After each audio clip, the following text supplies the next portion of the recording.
देखो कार्तिक चिन्ह पर पाटी, कार्तीय चिन्ह पर पाटी,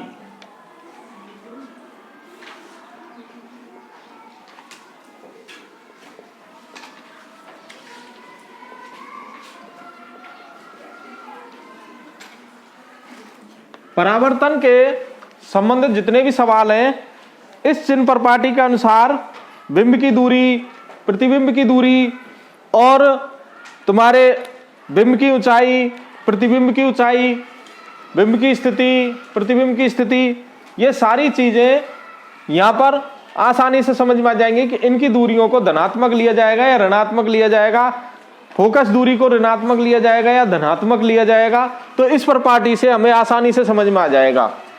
तो इसमें जैसे मान लेते हैं कि ये दर्पण है कोई, और ये दर्पण, इसका ये मुख्य, ये इसका ध्रुव है P और ये इसकी मुख्य अक्ष है, ये इसकी मुख्य अक्ष है। मान लेते हैं, देखो कार्तिक चिन्ह पर पाटी में सबसे पहले क्या करते हैं, हम इस चिन्ह पर पाटी के अनुसार जो दर्पण है, दर्पण के ध्रुव को मूल बिंदु मानते हैं।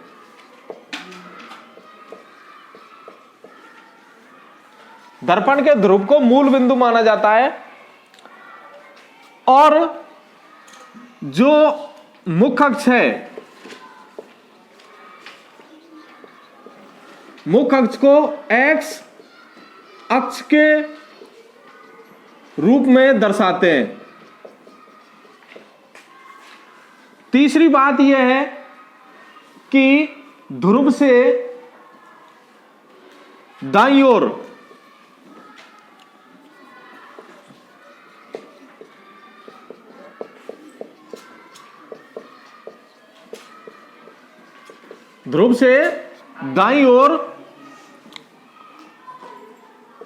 धनात्मक अक्ष होती है। इसका मतलब ये दाईं ओर है, ये दायां भाग है इसका, ये बायां भाग है। तो हम इस अक्ष को धनात्मक मानेंगे और इसको x अक्ष माना, और बाईं ओर ऋणात्मक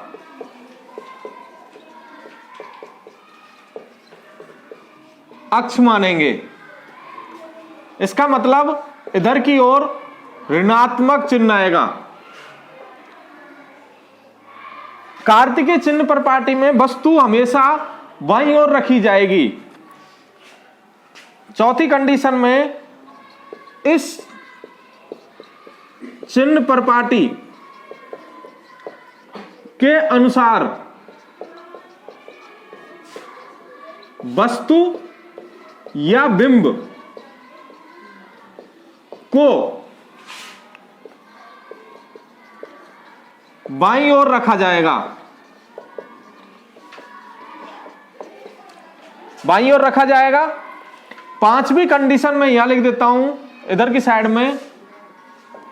पांचवी कंडीशन में हम किसी भी दूरी को मापेंगे दर्पण से बिंब, प्रतिबिंब, फोकस दूरी, वक्रता त्रिज्या की दूरियों को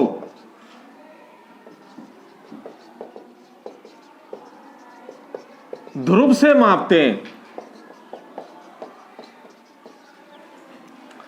यह ध्रुव है, यहां से इधर की साइड में बिंब रखा हुआ है, प्रतिबिंब बना हुआ है, या फोकस दूरी इधर आ रही है, तो हम ध्रुव से उनकी दूरियों को मापते हैं। अगर बाईं ओर वो वस्तु स्थित है या प्रतिबिंब स्थित है तो वो ऋणात्मक दूरी आएगी, अगर दाईं ओर वो स्थित है तो वो धनात्मक आएगी। लेकिन बिंब या वस्तु हमेशा बाईं ओर ही रखी जाएगी।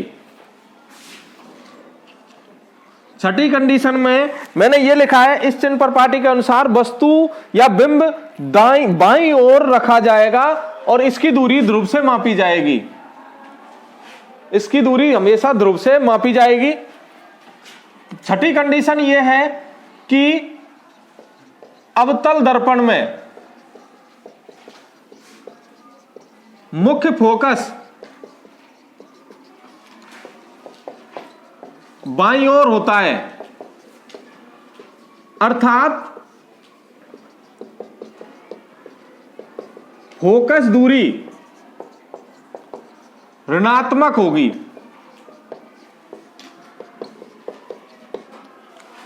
सातवीं कंडीशन में उत्तल दर्पण में मुख्य फोकस, उत्तल दर्पण में मुख्य फोकस दाईं ओर होगा, अर्थात उसकी दूरी धनात्मक होगी। कुल मिला के बात यह है कि जब हम सवाल करते हैं तो उस सवाल में लिखा होता है कि भाई उत्तल दर्पण है या अवतल दर्पण है। अगर अवतल दर्पण है तो फोकस दूरी ऋणात्मक आएगी और उत्तल दर्पण है तो फोकस दूरी धनात्मक आएगी। ये क्लियर ध्यान रखना। एक कंडीशन मैंने यहां पर बिल्कुल क्लियर कर दी है कि वस्तु या बिंब की दूरी हमेशा ऋणात्मक आएगी। क्यों आएगी ऋणात्मक? क्योंकि वस्तु या बिंब कहां बाईं ओर स्थित है और बाईं ओर की दूरी हमेशा ऋणात्मक ली जाती है कार्तिकेय चिन्ह पर पाटी में। तो दो कंडीशन तो हमें क्लियर हो गई, दो कंडीशन बिल्कुल क्लियर हो गई कि भाई बाईं ओर जो वस्तु है वो रखी जाएगी और उसकी दूरी ऋणात्मक होगी। अवतल दर्पण में फोकस जो होता है, मुख्य फोकस, वो बाईं ओर स्थित होता है, अर्थात फोकस दूरी जो होगी वो ऋणात्मक होगी। किसमें? अवतल दर्पण में। और उत्तल दर्पण में जो फोकस दूरी होगी वो धनात्मक होगी, क्योंकि मुख्य फोकस दाईं ओर स्थित होता है, दाएं पक्ष की ओर स्थित होता है। यह तो हो गई दाएं और बाएं की। अगर जो वस्तु है उसका जो प्रतिबिंब बनता है उसकी ऊंचाई अगर मैं प्रतिबिंब की स्थिति पूछूं तो दाईं बाईं ओर अपने आप बता देगा। अगर कोई प्रतिबिंब है और प्रतिबिंब की दूरी ऋणात्मक आ रही है, अगर कोई प्रतिबिंब है और उसकी दूरी ऋणात्मक आ रही है, तो ऋणात्मक आ रही है इसका मतलब दर्पण से प्रतिबिंब इधर की ओर बन रहा है और इधर की ओर बन रहा है तो वो अवतल दर्पण में। अगर ऋणात्मक आ रही है प्रतिबिंब की दूरी तो वो प्रतिबिंब वास्तविक होगा और उल्टा होगा। अगर अवतल दर्पण है और वो प्रतिबिंब की दूरी धनात्मक आ रही है, प्रतिबिंब की स्थिति कह लो या दूरी कह लो, एक ही बात है, ध्यान रखना। प्रतिबिंब की स्थिति और दूरी एक ही बात है। अगर प्रतिबिंब की दूरी या स्थिति दाईं ओर आ रही है, धनात्मक आ रही है, तो वो प्रतिबिंब आभासी और सीधा होगा। यह दिमाग लगाने वाली बात है। कंपटीशनों में भी बहुत बार इस सवाल को काफी बार पूछा गया है कि यदि किसी भी वस्तु का प्रतिबिंब या किसी भी वस्तु के प्रतिबिंब की स्थिति धनात्मक है तो प्रतिबिंब की प्रकृति क्या होगी? तो प्रतिबिंब की प्रकृति क्या होगी? धनात्मक है, दर्पण अवतल है तो वास्तविक नहीं होगी, आभासी और सीधा होगा वो। अगर ऋणात्मक है तो वास्तविक और उल्टा होगा। अच्छा जी, अब अगली बात करते हैं अपन।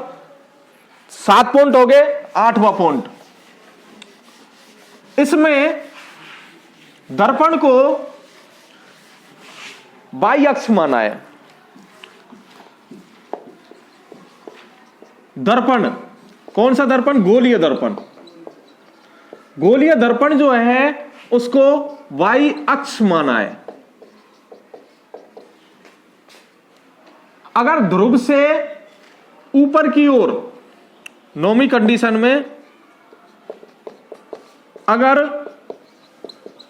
बिंब या प्रतिबिंब की ऊंचाई ध्रुव से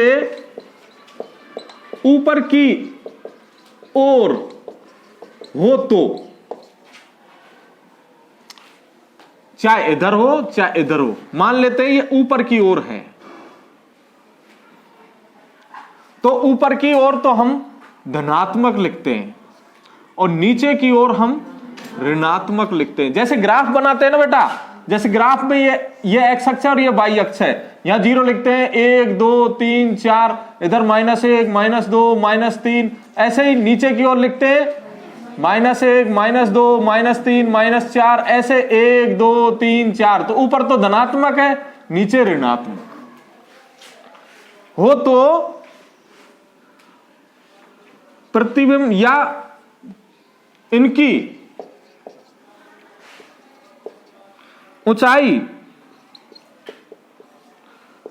धनात्मक होगी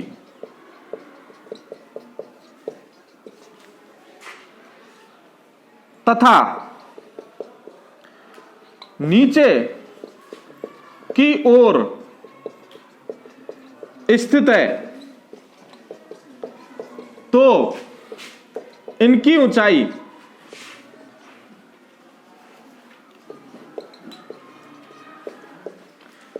ऋणात्मक होगी।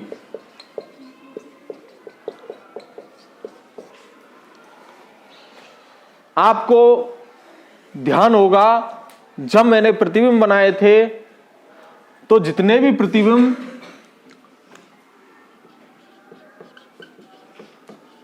वास्तविक व उल्टे थे,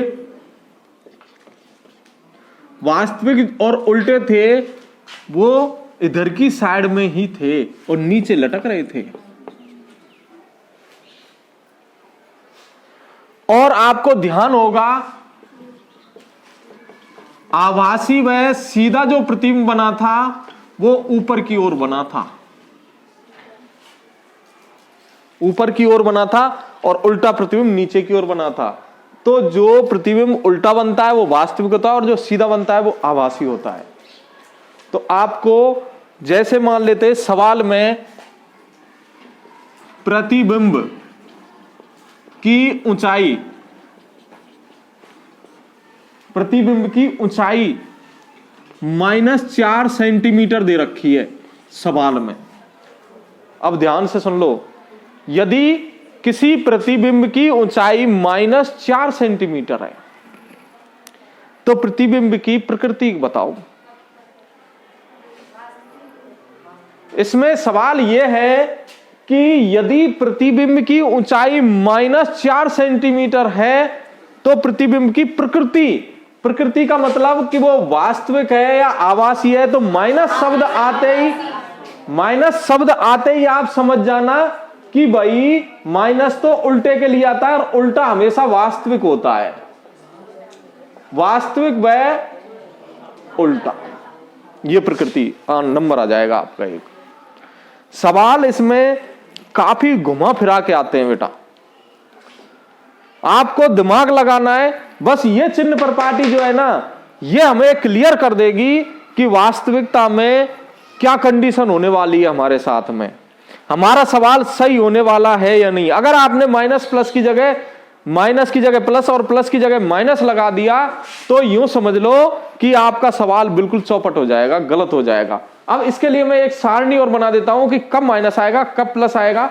उसके लिए अपन फोकस, ये दर्पण सूत्र हैं उनको लिखते हैं।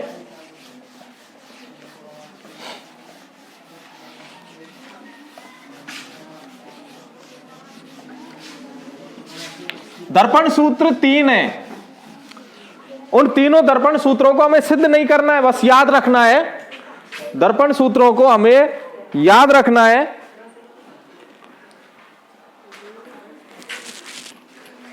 हाँ भाई, 3 दर्पण सूत्र हैं और तीनों दर्पण सूत्रों को हमें याद रखना है। कौन कौन से? पहला दर्पण सूत्र है 1/f बराबर 1/v प्लस 1/u।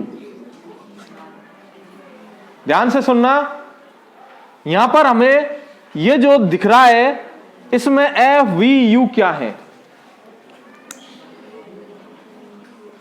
यहां एफ, सारी चीजें लिख दूंगा मैं, ध्यान से देखना, लेकिन यहां एफ गोलीय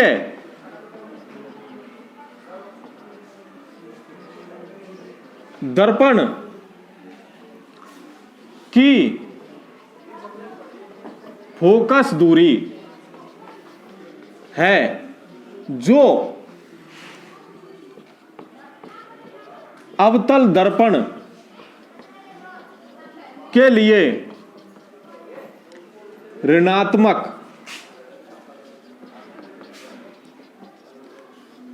व उत्तल दर्पण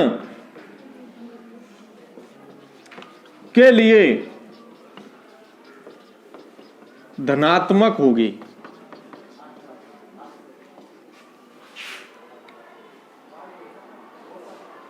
अगला V,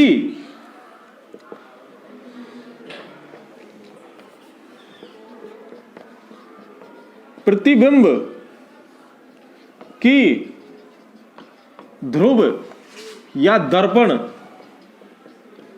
से दूरी है। दूरी कह लो, दूरी या स्थिति।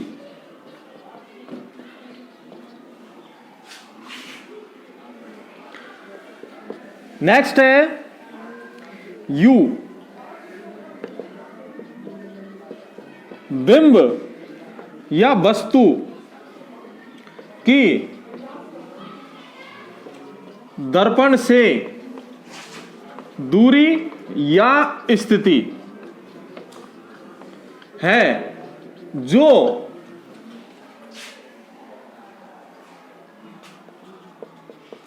हमेशा ऋणात्मक रखी जाएगी। किस चिन्ह पर पाटी के अनुसार? कार्तिकीय चिन्ह पर पाटी के अनुसार। अब बी का नहीं पता हमें कि बी धनात्मक रखा जाएगा या ऋणात्मक होगा, तो आपको मैं बता दूं, अवतल दर्पण में मैंने 5 स्थिति बताई थी, उनमें वी ऋणात्मक था।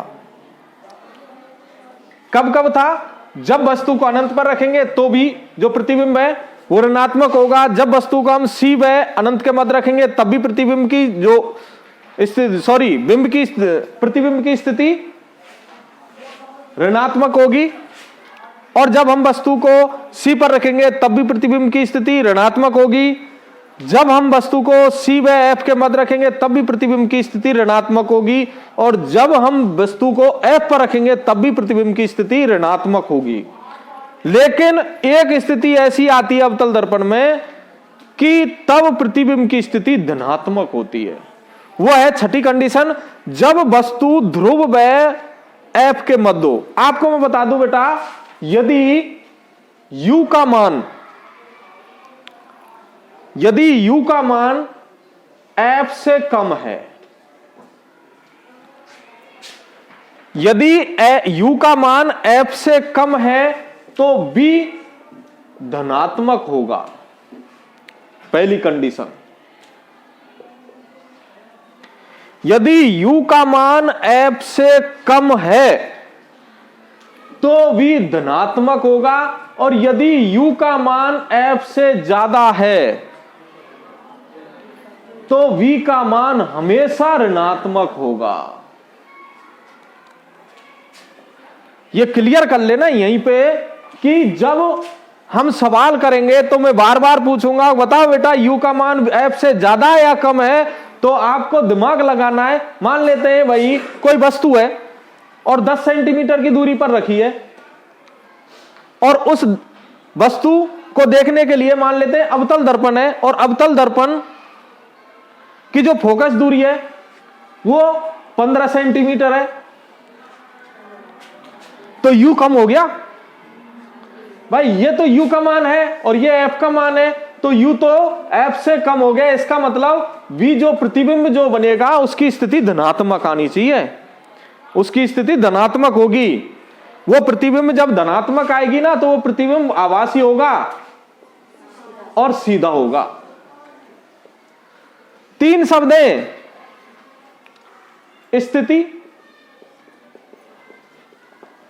आकार और प्रकृति। आपको स्थिति शब्द मिलेगा, दूरी नहीं मिलने वाली स्थिति मिलेगी। आकार मिलेगा या ऊंचाई मिलेगी, हाइट मिलेगी उसकी, ये शब्द मिलेगा।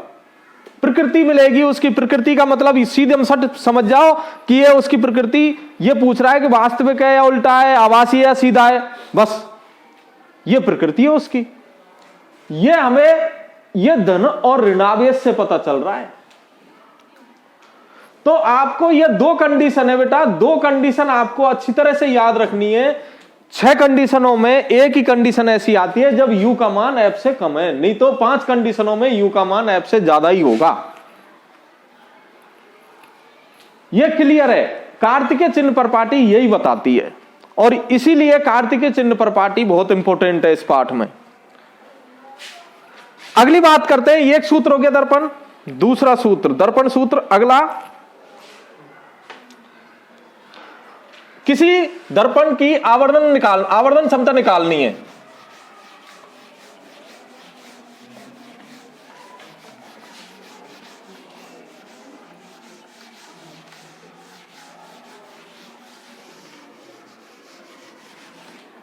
किसी दर्पण की आवर्धन क्षमता निकालनी है। दूसरा सूत्र, आवर्धन क्षमता m बराबर b/u माइनस b/u आएगा। यहां पर b हमें पता है क्या है, u भी हमें पता है क्या है, लेकिन m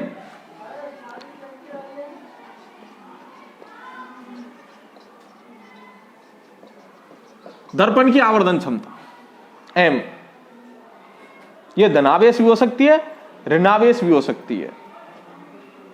और आवर्धन क्षमता से ही हम, आवर्धन क्षमता अगर धनात्मक है तब भी हम प्रतिबिंब की प्रकृति बता सकते हैं, आभासी व सीधा। अगर ऋणात्मक है तब भी हम प्रकृति बता सकते हैं, वो प्रतिबिंब ऋणात्मक, वास्तविक और उल्टा होगा। सवाल दे देता है, मान लेते हैं, सपोज करते हैं, क्वेश्चन आ जाता है, यदि किसी गोलीय दर्पण की आवर्धन क्षमता +1 है तो प्रतिबिंब की प्रकृति होगी। सुनो, सपोज करते हैं, मान लेते हैं यहां पर वह उल्टा, पहला ऑप्शन आ गया, आभासी व सीधा, वास्तविक व उल्टा, चौथा वास्तविक व सीधा। दूसरा ऑप्शन सही है इसमें, आभासी व सीधा, क्योंकि वो धनात्मक है। अगर यहां पर ऋणात्मक होती तो तीसरा ऑप्शन सही होता, वास्तविक व उल्टा। एक नंबर के जो क्वेश्चन आते हैं ना, वो ऐसे इस प्रकार से आते हैं बेटा। तीसरा जो दर्पण सूत्र है, तीसरा दर्पण सूत्र सवाल में दिया हुआ है, क्या दिया हुआ है कि कोई वस्तु है और उस वस्तु की हाइट दे रखी है, और आपसे सवाल में पूछ ले कि उस वस्तु की ऊंचाई, जो वस्तु की ऊंचाई दे रखी है, उस वस्तु के बने हुए प्रतिबिंब की ऊंचाई ज्ञात करो। तो उसके लिए यहां पर एक सवाल दिया हुआ है, m बराबर h'/h। यहां पर m हमें पता है, h' प्रतिबिंब की साइज, h यहां पर बिंब या वस्तु की साइज, आसानी से हम निकाल लेंगे, कोई दिक्कत ही नहीं है।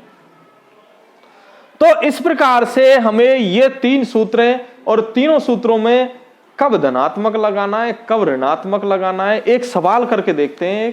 बड़ा आसान सा सवाल है। एक सवाल लिखता हूं। मान लेते हैं कि एक ऑटोमोबाइल है, एक ऑटोमोबाइल,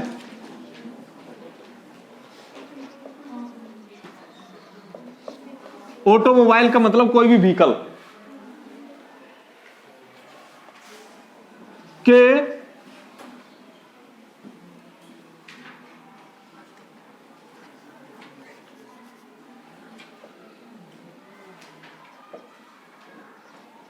पार्श्व दृश्य को देखने वाले दर्पण में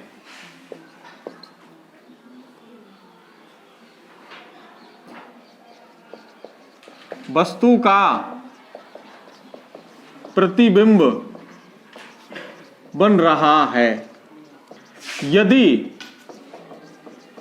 वस्तु दर्पण से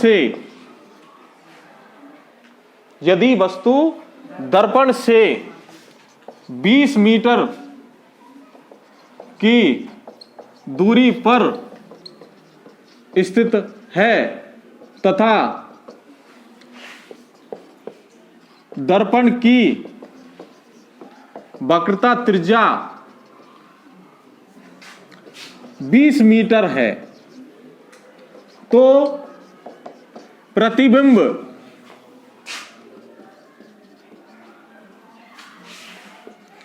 प्रतिबिंब की स्थिति वह प्रकृति ज्ञात करो।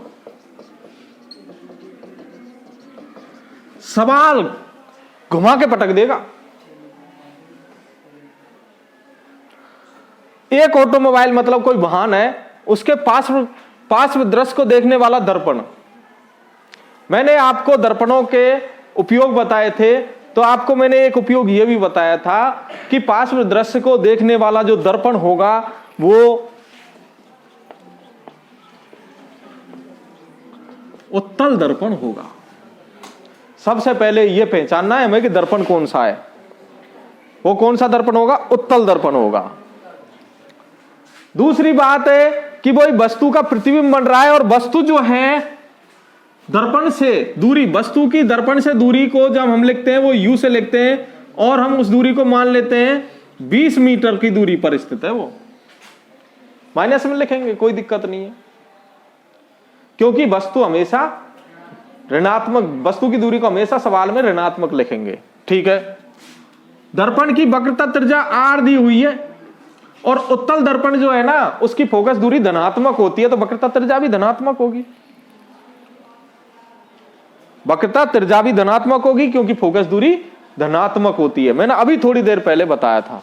हाँ भाई, वक्रता त्रिज्या है यहां पर 20 मीटर, तो f हो गया यहां पे r/2। f बराबर आ जाएगा 20/2, तो यहां आ जाएगा 10 मीटर, वो धनात्मक। पूछ क्या रहा है? स्थिति पूछ रहा है। वही स्थिति का मतलब होता है प्रतिबिंब की स्थिति को हम v से लिखते हैं, और प्रकृति v के धनात्मक और ऋणात्मक आने पर पता चल जाएगा कि भाई प्रकृति धनात्मक होगी या ऋणात्मक होगी। यह दिया हुआ है और यह पूछ रहा है, तो सवाल में जब यह दिया हुआ है, यह चीज दे रखी है, हमें पूछनी है, तो 1/f बराबर, या फिर हम ऐसे भी लिख सकते हैं 1/b प्लस 1/u बराबर 1/f। यह दर्पण सूत्र है, अभी थोड़ी देर पहले लिखाया था मैंने। 1/v, v का मान हमें ज्ञात करना है, इसको यही रहने दो, प्लस 1/u, u यहां पर -20 है, बराबर 1/f, f का मान धनात्मक होगा 10। 1/v बराबर, पहले माइनस प्लस, माइनस गुना प्लस,